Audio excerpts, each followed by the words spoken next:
Hey, this is Don Walters coming to you from The Clinical Trials Guru. Again, that website is www.TheClinicalTrialsGuru.com. And the subject that we've been talking about lately has been placebos. And we've spoken with a couple of our physicians about that and gotten their perspective on it, a couple of our psychiatrists. And Dan's going to be running that in another segment. But I want to just give you a little bit of my thoughts on this. When I was out doing community outreach in earlier days, one of the things that used to always come at me from some of the clients as well as some caregivers who were working with some of the clients that I worked with is, what if my client gets a placebo? What's going to happen to them? Especially if you're dealing with somebody with an acute mental illnesses. Are they going to drop below baseline? I don't know.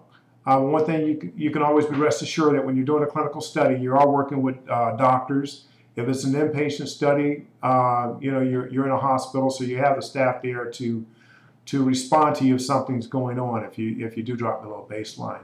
Also, too, in a lot of studies, too, you have what's called rescue medication that you can also have the doctor put you on in case you're not doing so well in the study. And that could, and the response you're getting may be from a placebo, may be from the actual medication. We don't know.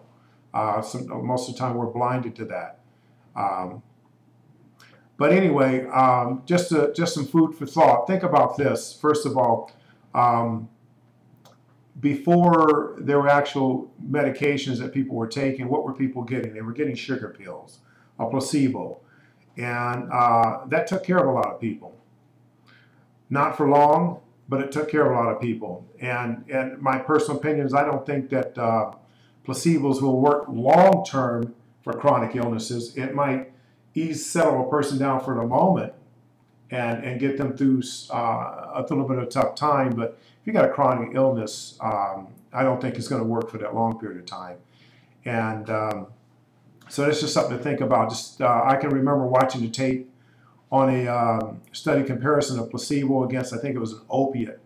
And the placebo actually came out pretty strong against that opiate to the point where they had to go back to the drawing board on that opiate, from my understanding. So just to let you know how placebos work. Again, to answer the question whether or not someone's going to end up getting sick if they take a placebo in a study, I can't really answer that. No one knows. But I rest assured that there's always the proper staff, proper protocol, and the people there to help you get through any trouble that you may run into when you're in that study. I hope that answers the question, because someone was asking the question of what happens if I get a placebo in a clinical study. This is Don signing off from TheClinicalTrialsGuru.com. Thank you very much.